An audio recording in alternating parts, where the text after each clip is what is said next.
Hello everyone, welcome to chemistry with Himanshi. तो हम लोग पढ़ रहे थे केमिकल काइनेटिक्स, जिसमें हम आरएनए इक्वेशन आ चुके थे। आरएनए इक्वेशन को ऑलमोस्ट पूरा कर चुके थे। ठीक है, आई होप आपको अब तक की सारी वीडियोस अच्छे से समझ में आ गई होंगी, और जो भी नहीं आया समझ में आप मेरे को कमेंट सेक्शन में लिख के बताइए। क्योंकि ये सारे टॉपिक्स जो हैं आपके, चाहे 12th क्लास में आप पढ़ रहे हो, चाहे नेट में कर रहे हो, बीएससी एमएससी सभी लेवल पर आपने टॉपिक पढ़े हुए हैं। और नहीं भी पढ़े हुए तो मैं यहाँ पर आपको कंपटीशन वाइज करा रही हूँ, साथ में डिटेल में भी करा रही हूँ, जिससे आपके कंसेप्ट भी क्लियर होते जाएँ और आपको कोई प्रॉब्लम ना आए। क्योंकि जो चैप्टर स्कोरिंग है उनको तो अच्छे से करें ना अपन, उनमें तो अपन ये गुंजाइश ही ना छोड़ें कि अपने मार्क्स कटें। ठीक है, अपन उससे अकॉर्डिंग से पढ़ रहे हैं। तो आज हम आरएनए जो इक्वेशन है उसका एक लास्ट पार्ट रह गया है, उसको आगे बढ़ाएंगे। उसको करने के बाद Maxwell theory, Maxwell distribution curve, जिसका मैंने आपको थोड़ा सा लास्ट वीडियो में समझाया था कि क्या था मैक्सवेल का, उसको ढंग से पढ़ेंगे कि उसके बारे में, उसका एक एक पैरामीटर के बारे में जानेंगे। और उसके बाद हम शुरू करेंगे कॉलिजन थ्योरी। ठीक है, तो आज कॉलिजन थ्योरी के बेसिक के बारे में जानेंगे, फिर उसके बाद हम देखेंगे कि कॉलिजन थ्योरी एक्चुअल में है क्या। तो शुरू करते हैं अपना आज का टॉपिक, जिसमें अपने को आज करना है क्या, determination of overall rate constant, या इसका मतलब के ऑब्जर्व। ए ऑब्जर्व, ए क्या था आपका, प्री एक्सपोनेंशियल फैक्टर ए ऑब्जर्व, और ई ऑब्जर्व यानी कि एक्टिवेशन एनर्जी। अब देखिए, जो सिंपल रिएक्शन होती हैं आपकी सिंगल स्टेप में कंप्लीट हो जाएगी। आपका शायद फर्स्ट या सेकंड लेक्चर में आपको मैंने कराया था मॉलिक्यूलरिटी और ऑर्डर ऑफ रिएक्शन। ठीक है, या फिर सिंपल रिएक्शन और कॉम्प्लेक्स रिएक्शन। तो सिंपल रिएक्शन आपकी एक ही स्टेप में कंप्लीट हो जाएगी, तो वहाँ आपका ओवरऑल रेट कांस्टेंट, जिसको आपने नाम दिया कि ऑब्जर्व, वो और एक ही रहने वाला है, उसमें कोई भी चेंज नहीं आएगा। लेकिन वहीं आपकी कॉम्प्लेक्स रिएक्शन हो रही है, तो वहाँ reaction more than one step में होगी। तो हर स्टेप का अपना एक रेट कांस्टेंट होगा, हर रिएक्शन की अपनी एक अलग एक्टिवेशन एनर्जी होगी। इसका मतलब हर रिएक्शन का अपना एक अलग ए भी होगा, प्री एक्सपोनेंशियल फैक्टर होगा। ठीक है, अब आप वहाँ उस सारी स्टेप्स को करके वहाँ स्टडी स्टेट अप्रॉक्सीमेशन लगा के ओवरऑल रेट कांस्टेंट निकाल सकते हो इजीली। हमने अभी तक किया नहीं है, ये सारी थ्योरीज कंप्लीट हो जाएंगी, कॉलिजन थ्योरी और एक्टिवेटेड कॉम्प्लेक्स थ्योरी कंप्लीट हो जाएगी। उसके बाद हम लोग यहाँ सीखेंगे स्टडी स्टेट अप्रॉक्सीमेशन। ठीक है, तो स्टडी स्टेट अप्रॉक्सीमेशन के थ्रू आप के ऑब्जर्व निकाल सकते हो। उसके ऑब्जर्व के थ्रू आप टोटल पूरी कॉम्प्लेक्स रिएक्शन का ए भी निकाल सकते हैं, प्री एक्सपोनेंशियल फैक्टर, जिसको ए ऑब्जर्व बोलेंगे, और आप एक्टिवेशन एनर्जी भी निकाल सकते हैं, जिसे ई ऑब्जर्व बोलेंगे। ठीक है, अगर आपके पास ये क्वेश्चन नेट में कंपटीशन में आता है तो आपको सीधे रेट देगा। वहाँ रेट से आपको देखना है कि उस रेट का टोटल जो रेट कांस्टेंट है वो क्या है। उस टोटल रेट कांस्टेंट के बाद आपको निकालना है ए ऑब्जर्व और ई ऑब्जर्व। ठीक है, तो अभी हम कंपटीशन के बेसिस पे सीधे ट्रिक से सीखेंगे कि ट्रिक क्या कहती है, कैसे आप टोटल के ऑब्जर्व निकालोगे, ए ऑब्जर्व निकालोगे, ई ऑब्जर्व निकालोगे। जब एक बार हम ट्रिक को कर लेंगे, जो मैक्सिमम आपका 4 to 5 मिनट्स लेगी, उसके बाद आज ही इसी लेक्चर में हम इसका कंसेप्ट सीखेंगे कि कंसेप्चुअली ये फॉर्मूला कैसे डिराइव होता है। ठीक है, ये जो कंसेप्चुअली डिराइव कर रहे हैं ये अपन कर रहे हैं ग्रेजुएशन लेवल के लिए, और नेट लेवल के लिए मैं आपको ट्रिक बता ही रही हूँ। ठीक है, अगर आप नेट की तैयारी भी कर रहे हैं और आपको कंसेप्ट याद है तो उसमें कोई बुराई नहीं है, क्योंकि कंसेप्ट याद रहेंगे आपको तो आप फॉर्मूले एक बार को भूल भी जाएं, पर कंसेप्ट की वजह से आप उन फॉर्मूलों को 1 या 2 मिनट में डिराइव करके सारा क्वेश्चन सॉल्व कर सकते हो। ठीक है, तो शुरू करते हैं आज का अपना टॉपिक। अब देखिए, आपके पास कोई रिएक्शन दी हुई है, ए और बी मिलते हैं, रिएक्टेंट मॉलिक्यूल हैं, और आपको प्रोडक्ट पी दे रहे हैं। ठीक है, अब आपको एग्ज़ाम में 3 तरीके से क्वेश्चन आ सकता है। पहला क्वेश्चन का तरीका है ये, ठीक है, जहाँ पर रेट आपको दी हुई है K1 K2 square over K3, A B आपकी रिएक्टेंट पे जो डिपेंड कर रही है। दूसरी टाइप का क्वेश्चन है ये, जहाँ पर रेट आपको दी हुई है 3K1 raise to the power half K2 over K1 plus K3 A B. तीसरे टाइप का क्वेश्चन इस तरीके से 2K1 K2 square over K3 A plus K2 A B. इनमें डिफरेंट क्या है, देखो यहाँ पे नीचे केवल K3 है, यहाँ पर K1 प्लस K3 है, दो स्टेप के रिएक्टेंट कांस्टेंट पर डिपेंडेंट आ रहा है ये, और यहाँ पर ये जो डिनोमिनेटर में है ये आपका सबस्ट्रेट जो है उसकी कंसंट्रेशन पे भी डिपेंड आ रहा है। ठीक है, अब आप यहाँ से निकालिए, पहले ट्रिक के बेसिस पे निकालेंगे के ऑब्जर्व, ए ऑब्जर्व और ई ऑब्जर्व। इस वाले रिएक्शन के लिए देखिए, ठीक है, तो टोटल रिएक्शन का जो रेट कांस्टेंट होगा जिसे बोलते हैं के ऑब्जर्व, वो होगा ये आपका जो शुरुआत में दिया हुआ है ये। ठीक है, तो इस रिएक्शन के लिए आपके पास के ऑब्जर्व हो जाएगा K1 K2 square over K3। Okay. इस रिएक्शन के लिए आपको ए ऑब्जर्व निकालना है, बस के की जगह पे आपको क्या लिखना है, ए लिखना है। तो ये होगा आपके पास A1 A2 square over A3, ठीक है। ये आपका हो गया के ऑब्जर्व और ये आपका हो गया ए ऑब्जर्व। अब आपको निकालना है ई ऑब्जर्व। ई ऑब्जर्व का मतलब है एक्टिवेशन एनर्जी टोटल की। तो इसकी जो एक्टिवेशन एनर्जी होगी, तो देखिए एक्टिवेशन एनर्जी निकालने के लिए आपको क्या करना है, इसे जस्ट लाइक लॉग ट्रीट कीजिए। लॉग में क्या होता है, लॉग अपनी पावर्स को आगे भेजता है ना, हर किसी टर्म को लॉग के जैसे बेस ट्रीट कीजिए। देखिए अगर आपके पास ये लॉग में होता, किस तरीके से आपके पास यदि लॉग होता, log A1 A2 square over A3, तो आप इसको किस तरीके से लिखते हैं, log A1 plus 2 log A2 minus log A3। आपको सिखाया ही लॉग की प्रॉपर्टी। तो इसी अकॉर्डिंग ये किस तरीके से हो जाएगा आपका E1 प्लस, अब यहाँ दोनों मल्टीप्लाई में है तो यहाँ प्लस आएगा, अब ये पावर आगे आएगी और ये E2, ठीक है, ये अपॉन में है तो माइनस E3। इस तरीके से आपका आएगा टोटल रिएक्शन का ई ऑब्जर्व एक्टिवेशन एनर्जी। किस केस में, इस तरीके के केस में जहाँ डिनोमिनेटर केवल एक ही रेट कांस्टेंट पर डिपेंड है, किसी भी सबस्ट्रेट पर डिपेंड नहीं है, वहाँ आप के ऑब्जर्व भी निकाल सकते हो, ए ऑब्जर्व भी निकाल सकते हो और ई ऑब्जर्व भी निकाल सकते हो। के और ए निकालना सिंपल है, के जो निकाला है उसमें आप बस के की जगह ए पुट कर दीजिए, वहाँ से ए ऑब्जर्व आ जाएगा। और ई ऑब्जर्व के लिए बस आपको क्या करना है, लॉग के जैसे इसको ट्रीट करना है, E1 plus 2 E2 minus E3, ठीक है। ये हुआ आपका पहला केस।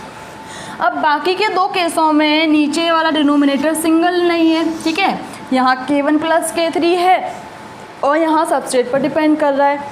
तो इससे क्या होगा, यहाँ आप जो है केवल देखिए, यहाँ केवल आप के ऑब्जर्व ही निकाल सकते हैं इस केस में, ठीक है।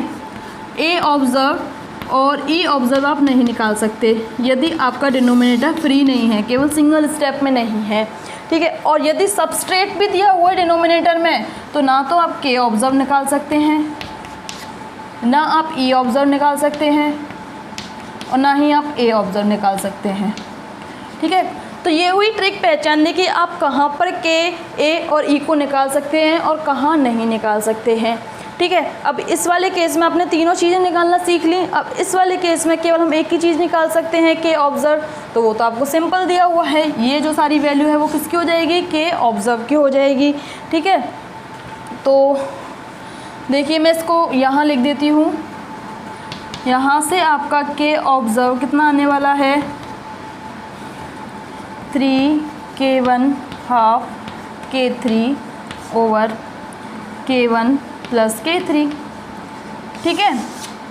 ये पूरा की पूरा क्या हो जाएगा, आपका के ऑब्जर्व हो जाएगा। और इसमें तो आप कुछ भी निकाल ही नहीं सकते क्योंकि डिनोमिनेटर जो है आपका सबस्ट्रेट पर डिपेंडेंट है।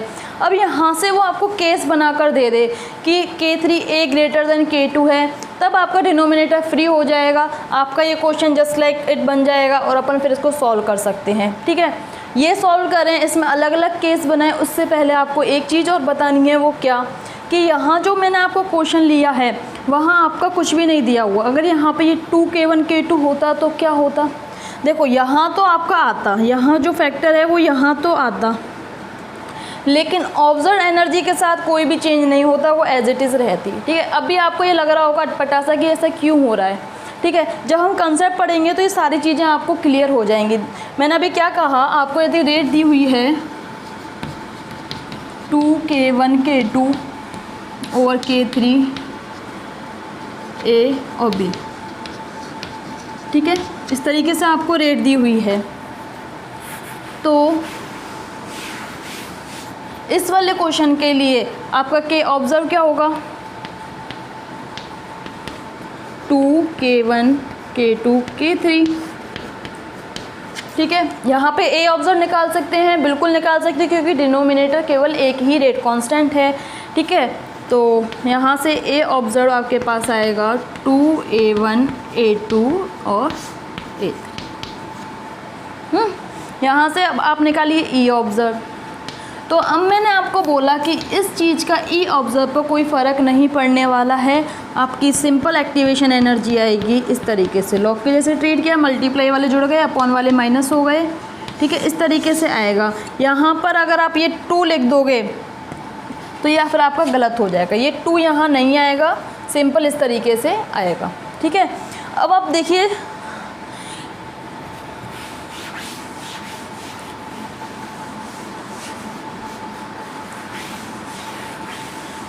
इस वाले केस में मैंने बोला कि अगर आपके पास डिनोमिनेटर में सबस्ट्रेट है तो आप ओवरऑल रिएक्शन के लिए ऑब्जर्व के, ई और ए नहीं निकाल सकते, ठीक है। यहाँ पे आपको 2 केसेस बना के दे तो बना सकते हैं। किस तरीके से? आपको पहला केस वो दे कि K3A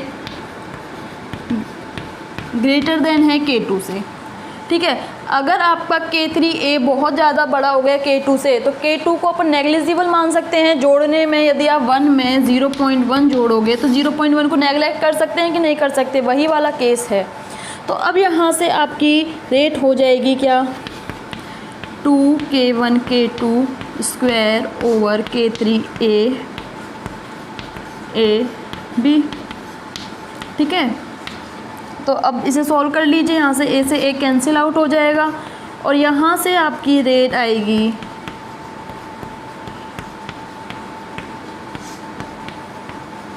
इस तरीके से। ये तो आपकी देखी सी इक्वेशन है, अभी जस्ट आपको बताया था यहाँ से किस तरीके से के ऑब्जर्व वगैरह निकालने हैं।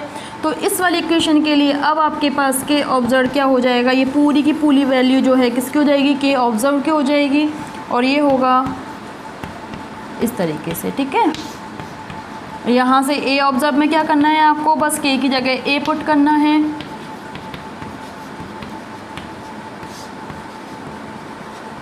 ठीक है। और यदि आपको यहाँ से एक्टिवेशन एनर्जी निकालनी है तो इस 2 को तो हमें पुट करना ही नहीं है, बाकी का आपको लॉग के जैसे ट्रीट करना है, इस तरीके से निकलेगा। और यदि आप सेकंड केस बना लेना यहाँ से क्या कि K2 बहुत ज़्यादा है K3A से, तो इस बार आपका नेग्लिजिबल ये होगा। आपके पास जो रेट है वो किस तरीके से बनेगी, अब आपके पास रेट हो जाएगी दूसरे केस में, क्या है दूसरा केस आपके पास, K2 काफ़ी ज़्यादा है आपका K3 से, मच ग्रेटर देन है, ठीक है। तो अब आपके पास रेट हो जाएगी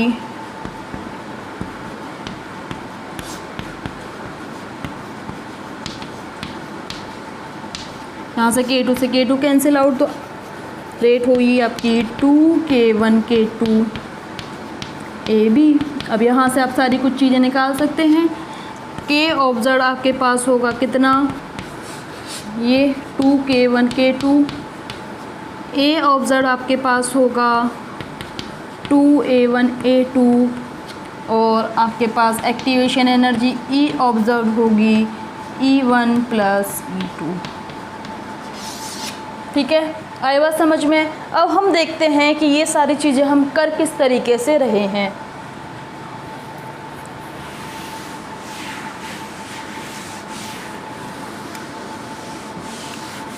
जब आप नोट्स बनाएं तो साथ में ट्रिक के लिए अपने लिए लिख सकते हैं हर एक एग्जाम्पल के नीचे कि अगर ऐसे होगा तो आप क्या क्या निकाल सकते हैं, वैसे होगा तो क्या क्या निकाल सकते हैं। अब कंसेप्ट देखिए, आपके पास ये रिएक्शन दी हुई है और इसका आपने ओवरऑल रेट जो है वो मान ली क्या, K1 K2 square over K3 AB, ठीक है। इस तरीके से आपने इसका मान लिया रेट।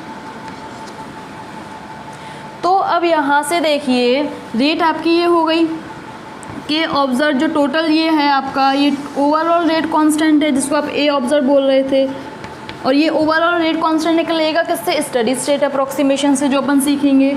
तो ये होगा आपका कुछ इस तरीके से। आरएनएस थ्योरी क्या कहती है कि आपका रेट कांस्टेंट किसके बराबर होता है, A E raise to the power minus E A over R T. Put कीजिए तो ओवरऑल के लिए तो आप एज इट इज़ पुट कर दीजिए, ये से ए ऑब्जर्व बोल दीजिए E minus E A observe over R T, okay.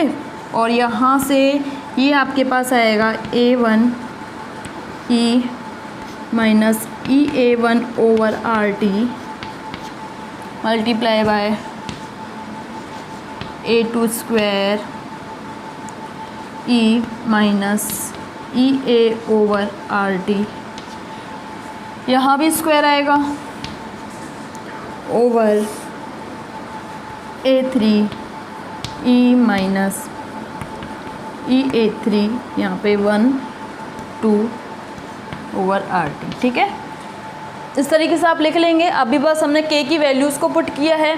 अब मैंने आपको कंपेयर करना बताया था, इन दोनों इक्वेशन को कंपेयर करना, a वाली टर्म्स को a वाली टर्म से कंपेयर करना और एक्सपोनेंशियल वाली टर्म्स जो हैं, एक्सपोनेंशियल वाली टर्म्स को एक्सपोनेंशियल वाली टर्म्स के साथ कंपेयर करना। तो पहले अपन a इसको एक साइड लिख लेते हैं, इसमें से सारी a टर्म्स को एक साथ लिख लेते हैं और एक्सपोनेंशियल वाली टर्म्स को सबको एक साथ लिख लेते हैं। तो यहाँ से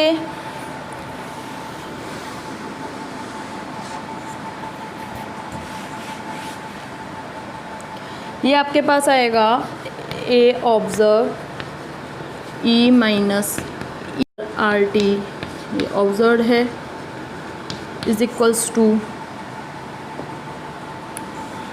a1 a2 square over a3। ठीक है, एक्सपोनेंशियल वाली टर्म सबको एक साथ लिख लेते हैं, minus e(a1) over R T into minus e(a2) square over R T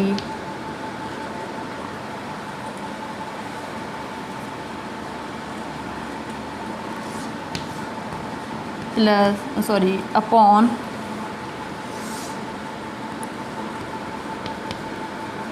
a3 over R T. ठीक है, ये इस तरीके से आपने लिख लिया। अब यहाँ देखिए, आपको पावर्स में भी एक चीज़ बताई थी, जब बेस सेम होती हैं तो मल्टीप्लाई वाली पावर्स जुड़ जाती हैं और डिवाइड वाली पावर क्या कर देते हैं, माइनस कर देते हैं। अब इसको थोड़ा सा और सॉल्व कर लेते हैं।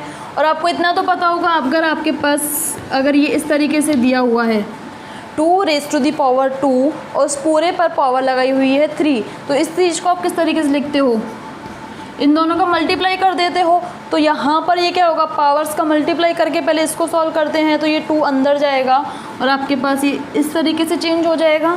ठीक है, अब करना है आपको क्या, पावर सेम होंगी, आपके पास यदि बेस सेम होंगे तो पावर्सों को क्या करना है, ऐड। अगर मल्टीप्लाई में है और डिवाइड में है तो माइनस करना है। कीजिए, ये आपके पास होगा a1 a2 square over a3। मैं इसको एज ए एक्सपोनेंशियली लिख लेती हूँ। ठीक है, सब में कॉमन क्या आ रहा है, -1 ओवर आर टी। यहाँ से आएगा आपके पास e(a1), यहाँ से आपके पास आएगा 2e(a2), और माइनस जो अपॉन में होती है, अगर आपके पास यहाँ पर ये इस तरीके से भी होता तो ये पावर का किस तरीके से होता, इसको आप इस तरीके से लिखते हैं 2 1 + 2, और माइनस वाली टर्म ऊपर हो जाती है, माइनस में जाते हैं, हम कहते हैं जो डिवाइड में होता है वो माइनस हो जाती है। ठीक है, ये माइनस में क्यों हो रही थी, जब आप इस पावर को ऊपर ले जाओगे तो ये इस तरीके से हो जाएगा। ठीक है, नीचे वाले को ऊपर ले जाओगे तो पावर में माइनस का होगा। अब अपन तीनों को जोड़ दीजिए, सेम काम हम यहीं करने वाले हैं। तो कीजिए, यहाँ से आपके पास आएगा -e(a3). ठीक है, और ये इसको यहाँ से लिख लीजिए, a observe e minus e(a) observe, या फिर इसको एज ए एक्सपोनेंशियल लिख लीजिए आप, जैसे अपन साइड में लिख रहे हैं, exponential minus e(a) observe over R T. अब a वाली टर्म्स को कंपेयर कीजिए। ठीक है, तो यहाँ से आपके पास a ऑब्जर्व कितना आया, a1 a2 square over a3। यही तो अपना ट्रिक से आया था, जो k ऑब्जर्व आया था वहाँ पे मैंने k की जगह a लिखवाया था, तो यही आपका ट्रिक से आया था। अब यहाँ आप कंपेयर कीजिए एक्सपोनेंशियल वाली टर्म्स को। तो एक्सपोनेंशियल वाली टर्म्स को कंपेयर करने से आपके पास आएगा ये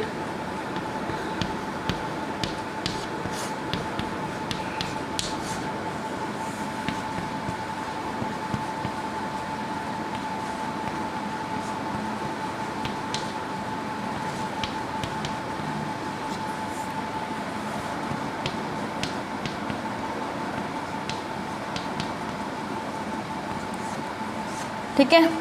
एक्सपोनेंशियल हटाने के लिए आपको दोनों तरफ लॉग लेना होगा, नेचुरल लॉग लेंगे। नेचुरल लॉग क्या करेगा, इन दोनों को आपस में काट देगा, ठीक है। आपके पास केवल इतनी टर्म बचने वाली है, आपके पास क्या बचेगा, E A over R T observe minus 1 over R T bracket में E A one plus 2 E A2 minus E A3। अब -1/RT से -1/RT कर दीजिए। अब यहाँ से आपका E ऑब्जर्व कितना आ गया, E ऑब्जर्व आपका आ गया EA1 प्लस 2 माइनस EA3, ठीक है। और हमने जो क्वेश्चन माना था वो उसमें ओवरऑल रेट कांस्टेंट था आपका ये। तो मैंने आपको ट्रिक से रेट ऑब्जर्व एनर्जी किस तरीके से निकालनी बताई थी, लॉग के जैसे E1 plus 2E2 minus E3। ये ट्रिक थी अपनी, लॉग के जैसे ट्रीट करना है अपने को ये। और ये देखिए ये इसका कंसेप्ट है, कंसेप्ट से भी आपकी ऑब्जर्व एनर्जी कितनी आई है, EA1 plus 2EA2 minus 2EA3, ठीक है। ये आपका था overall rate constant, pre exponential factor और एक्टिवेशन एनर्जी निकालने का ट्रिक और कंसेप्ट, दोनों चीज़ें आपकी यहाँ पे होती हैं कंप्लीट। और इसी को मिला के आपकी आरएनएस थ्योरी यहाँ पे ख़त्म हो जाती है। सारे क्वेश्चन आपके कवर हो चुके हैं इसमें, ठीक है। तो चलिए अब देखते हैं मैक्सवेल डिस्ट्रीब्यूशन कर्व कहाँ पढ़ा था अपने लास्ट वीडियो में। आरएनएस ने यूज़ किया था इसका ये बताने के लिए कि टेम्परेचर बढ़ाने से रेट कांस्टेंट किस तरीके से बढ़ रहा था। उसने मैक्सवेल की थ्योरी का ही तो यूज़ किया था। तो उस थ्योरी के बारे में थोड़ा सा और स्टडी कर लेते हैं, कहाँ कहाँ से आपके क्वेश्चन बन सकते हैं। तो देखिए आरएनएस ने आपको ऐसा ग्राफ बताया था जहाँ पे आपको टेम्परेचर T1 पर मैक्सवेल ने कर्व दिया था, टेम्परेचर T2 पर दिया था, ठीक है। और आपको बताया था कि जब आप टेम्परेचर को बढ़ाते हैं तो जो मॉलिक्यूल्स हैं, रिएक्टेंट मॉलिक्यूल, जिनकी एनर्जी थ्रेशोल्ड एनर्जी से ज़्यादा हो जाती है, एक्टिवेशन एनर्जी से ज़्यादा हो जाती है, उनका नंबर बढ़ जाता है। ये जो मैंने आपको इस तरीके से दिखाया ये वाला, ठीक है। ये नंबर बढ़ जाने से अब नंबर ऑफ़ इफेक्टिव मॉलिक्यूल्स बढ़ चुके हैं तो रेट भी बढ़ जाती है। ध्यान है, आपको ये सारा कंसेप्ट बताया था, ठीक है। तो अब यहाँ पे कुछ चीज़ें आपको नोटिस करनी है, वो क्या, ये देखिए आपको ये डिफरेंट रीज़न में कर्व से रिलेटेड क्वेश्चन पूछ सकता है। अगर आपके पास ऐसा केवल इसी कर्व में नहीं, पूरी फिजिकल में या फिर कहीं भी आपसे कर्व में कंपैरिजन कराए, एक ही कर्व के डिफरेंट पार्ट में आपको क्वेश्चन पूछे, तो आपको क्या करना है, जैसे आपको पूछा है कि लो वेलोसिटी पर, तो आप कोई भी एक लो वेलोसिटी रीजन चूज़ कर लीजिए, फिक्स कर लीजिए। मैंने कर लिया ये वाला लो वेलोसिटी रीजन मैंने फिक्स कर लिया। और यहाँ से आप इस तरीके से बना लीजिए, ये परपेंडिकुलर डाल के बना लिया आपने। अब आप देखिए ये है आपका T2 टेम्परेचर पे जो फ्रैक्शन ऑफ मॉलिक्यूल पार्टिसिपेट कर रहे हैं वो, और ये वाइट चॉक से जो मैंने बताया है ये है T1 टेम्परेचर पर जो फ्रैक्शन ऑफ मॉलिक्यूल पार्टिसिपेट कर रहे हैं वो। अब आप खुद ही देखकर बताइए कौन सा नंबर ज़्यादा है। ऑब्वियसली T1 टेम्परेचर पर ज़्यादा मॉलिक्यूल पार्टिसिपेट कर रहे हैं, तो इसका मतलब लो वेलोसिटी रीजन में जो आपके T1 टेम्परेचर पर फ्रैक्शन ऑफ मॉलिक्यूल है उसकी वैल्यू ज़्यादा होगी बजाय T2 टेम्परेचर के। किस पर, लो वेलोसिटी रीजन पर। अब हाई वेलोसिटी रीजन पर आप खुद निकाल के देखिए और फिर देखना जो मैं करा रही हूँ क्या उससे आपका आंसर मैच कर रहा है। तो देखिए हाई वेलोसिटी रीजन पर आपने कोई एक वेलोसिटी को फिक्स कर लिया और मैंने माना वो वेलोसिटी है ये, हाई वेलोसिटी के लिए मैंने इस वेलोसिटी को फिक्स कर लिया। अब वही मैंने वाई एक्सिस पर परपेंडिकुलर्स डाले, तो ये वाला परपेंडिकुलर, ठीक है, और सॉरी ये पिंक वाला है, वाइट वाला तो नीचे से आएगा आपका जो T1 टेम्परेचर का ग्राफ है, ये इस तरीके से, ठीक है। अब आप खुद ही देखकर बताइए कि कौन से नंबर फ्रैक्शन ऑफ मॉलिक्यूल ज़्यादा है। ऑब्वियसली T2 टेम्परेचर वाला ज़्यादा है इस टाइम, आपका T2 टेम्परेचर का जो फ्रैक्शन ऑफ मॉलिक्यूल है वो ज़्यादा है। तो हाई टेम्परेचर रीजन पर आपके पास क्या रिलेशन आएगा कि T2 टेम्परेचर पर ज़्यादा मॉलिक्यूल पार्टिसिपेट कर रहे हैं देन द T1 टेम्परेचर। तभी तो जब आप टेम्परेचर को बढ़ाते हो आपका रेट कांस्टेंट बढ़ जाता है, ठीक है। इस तरीके से आपको चीज़ें समझ में आई। तो ये तो एक आपका हुआ कंपैरिजन वाला खेल जो आप कहीं भी इस तरीके से परपेंडिकुलर्स डाल के कर सकते हैं, ठीक है। अब आपको देखो ज़रूरी है कि ये कर्व आपको ऐसा सजा सजाया दे, बिल्कुल ज़रूरी नहीं है। वो आपको इस कर्व को इस तरीके से भी दे सकता है।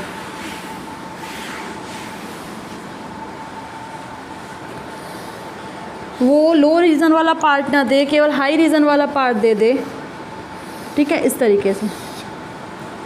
ये हाई रीजन वाला पार्ट है, तो हाई रीजन वाले पार्ट में किस तरीके से होता है, T1 T2 T3, ऊपर जाने पर टेम्परेचर बढ़ता है। इतना तो आपको समझ में होगा। आगे होगा हाई रीजन टेम्परेचर पर आपका जो फ्रैक्शन ऑफ मॉलिक्यूल्स वो बढ़ रहे थे, तो ये ऊपर वाला हाई टेम्परेचर वाला होगा। तो यहाँ पे टेम्परेचर के बीच में किस तरीके से रिलेशन है, इस तरीके से। आपको वो किसी भी तरीके से कर्व को दे सकता है, ठीक है। एक तो आपसे पूछ सकता है ये चीज़ें किस तरीके से कि हाई वेलोसिटी रीजन में क्या रिलेशन है फ्रैक्शन ऑफ मॉलिक्यूल में, और हाई टेम्परेचर के बीच में क्या रिलेशन है।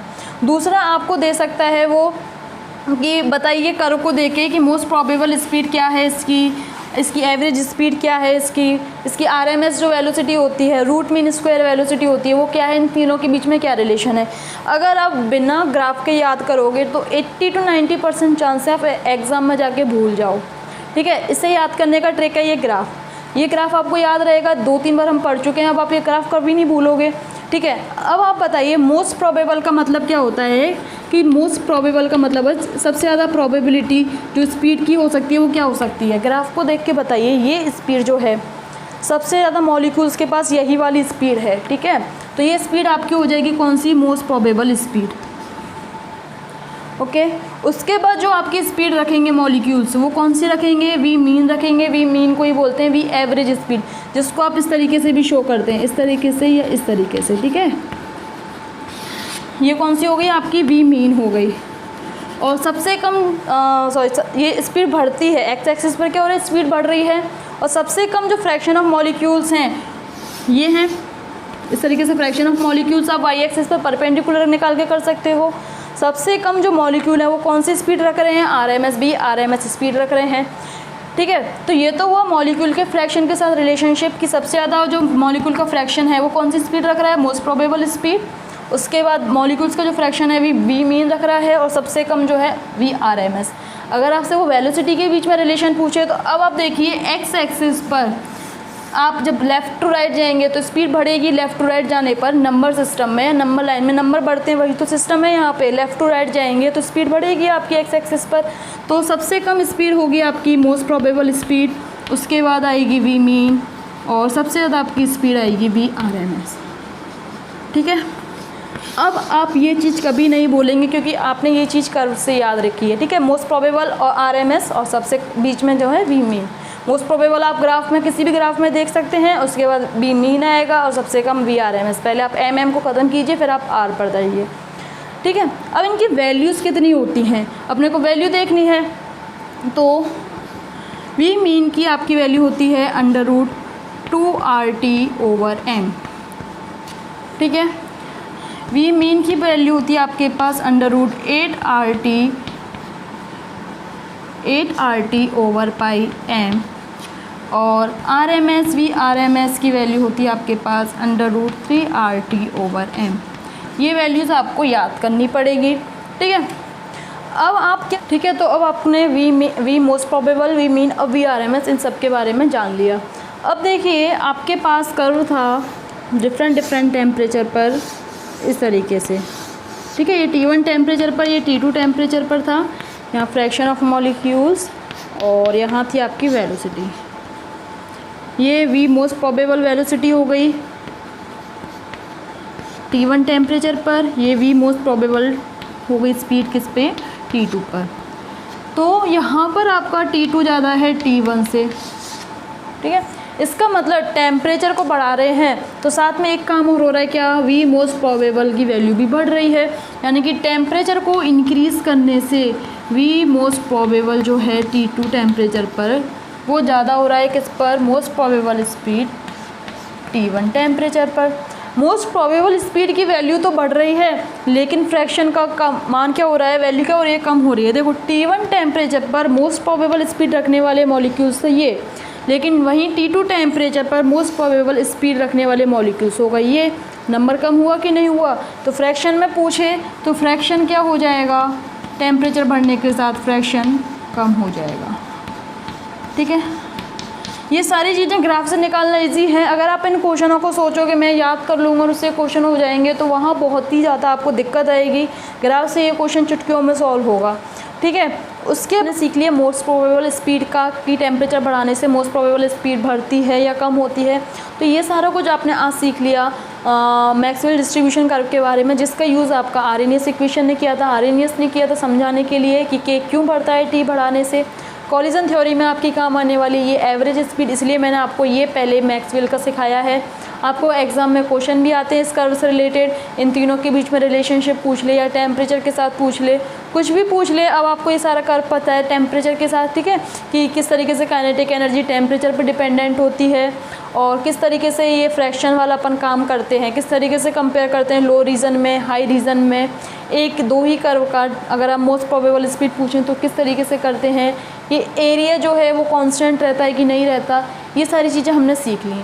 अब नेक्स्ट क्लास में हम कॉलिजन थ्योरी के बारे में पढ़ेंगे। कॉलिजन थ्योरी में पहले उसके बेसिक के बारे में जानेंगे कि कॉलिजन डायामीटर क्या होता है, कॉलिजन फ्रीक्वेंसी क्या होती है, कॉलिजन नंबर क्या होता है और फ्री मीन पाथ क्या होता है, ठीक है। ये सारा कुछ बेसिक जानने के बाद हम कॉलिजन थ्योरी के जो मेन पोस्टुलेट्स हैं वो देखेंगे और उसके बाद चुटकियों में ख़त्म हो जाएगी आपकी कॉलिजन थ्योरी। बहुत इजी थ्योरी है। तो नेक्स्ट क्लास में कॉलिजन थ्योरी पढ़ते हैं, तब तक आप ये सारा कुछ रिवाइज़ कीजिए। तब तक के लिए थैंक यू।